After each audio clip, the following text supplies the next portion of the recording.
Farrukhabad Christian college मैदान के 288.25 करोड़ रुपए की लागत से 102 विकास परियोजनाओं का लोकार्पण शिलान्यास मुख्यमंत्री योगी आदित्यनाथ जी ने किया। मुख्यमंत्री ने कहा कि गंगा एक्सप्रेस वे पर सर्वे किया जा रहा है। हम गंगा एक्सप्रेस को जोड़ते हुए फर्रुखाबाद को जोड़ेंगे। यहां पर सांसद जी भी कह रहे थे और हमारे विधायकगण भी कह रहे थे, बार बार कहते हैं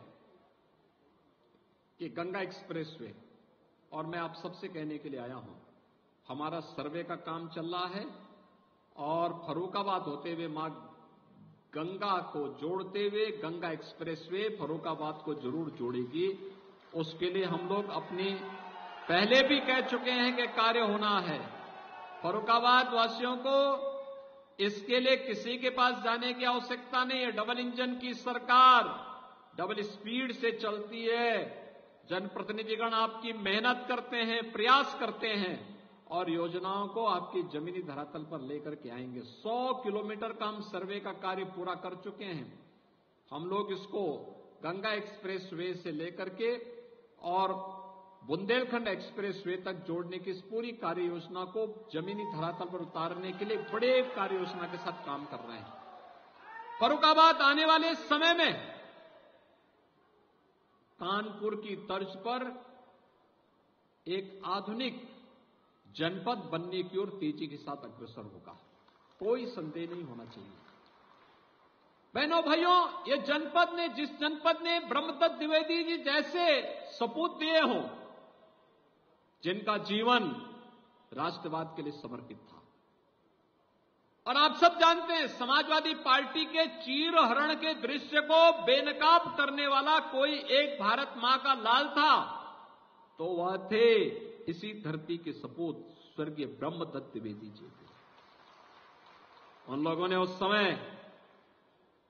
समाजवादी पार्टी के उन षड्यंत्रों को पूरी तरह दूर करते हुए एक आह्वान किया था, राजनीति का शुद्धिकरण होना चाहिए, अपराधीकरण समाप्त होना चाहिए।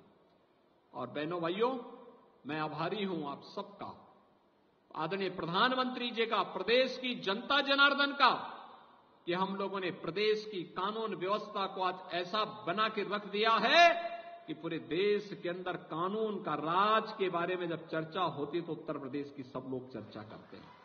बेटी सुरक्षित हो जाए, व्यापारी सुरक्षित हो जाए, अन्नदाता किसान खुशहाल हो जाए और युवा अपने पैरों पर खड़ा होकर के स्वावलंबन का जीवन जीने लग जाए तो विकास इसी प्रकार से सरपट दौड़ता हुआ दिखाई देता है, जैसे आज उत्तर प्रदेश के अंदर है। आखिर यही उत्तर प्रदेश था। 2017 के पहले बीमारू राज्य कहलाता था। लोग ये मानते थे कि देश के विकास का सबसे बड़ा बाधक है यूपी। लोग ये मानते थे यूपी तो ब्रेकर है, लेकिन हमने उसी ब्रेकर को दुरुस्त करते हुए देश का ब्रेक थ्रू बना दिया। डेवलपमेंट का ब्रेक थ्रू बनकर के आज एक ग्रोथ इंजन के रूप में यूपी काम कर रहा है।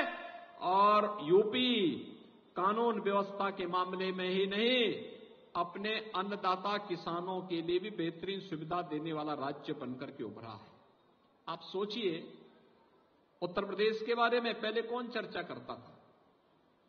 यूपी के बारे में यहां जाति की चर्चा होती थी, मत और मजहब की चर्चा होती थी, विकास की चर्चा नहीं होती थी, किसान की चर्चा नहीं होती थी, युवा की चर्चा नहीं होती थी, महिलाओं की चर्चा नहीं होती थी, धामों की चर्चा नहीं होती थी, आस्था की चर्चा नहीं होती थी। आज तो विकास की योजना का लाभ हर एक गांव, गरीब, किसान, नौजवान, महिलाएं सबको समान रूप से प्राप्त हो रही है। कोई सोचता था उत्तर प्रदेश में 7 वर्ष में डबल इंजन की सरकार 56 लाख गरीब को सिर ढकने के लिए छत दे दे, एक एक मकान दे दे। आज यूपी के अंदर 7 वर्ष के अंदर मात्र एक कार्य पूरा करके दिखाया गया। कोई सोचता था गरीब के घर में शौचालय बने, आज 3 करोड़ गरीब के घर में शौचालय बन गए। कोई सोचता था गरीब को 5 लाख रुपए की स्वास्थ्य बीमा का कवर मिलेगा, हम लोगों ने 5 करोड़ से अधिक आयुष्मान के कार्ड प्रदेश के अंदर जारी कर दिए हैं। 5 करोड़ औरों को देने की तैयारी चल रही है। और अभी तो उत्तर प्रदेश में एक फैमिली आईडी कार्ड जारी हम करने जा रहे हैं। आप देख रहे हैं आवाज न्यूज, हरीश कुमार यादव के साथ। आज क्रिश्चियन कॉलेज मैदान फर्रुखाबाद में 288 करोड़ की लागत से 102 विकास परियोजनाओं का लोकार्पण शिलान्यास किया। उत्तर प्रदेश मुख्यमंत्री योगी आदित्यनाथ ने। हरीश कुमार यादव के साथ बने रहिए आवाज न्यूज।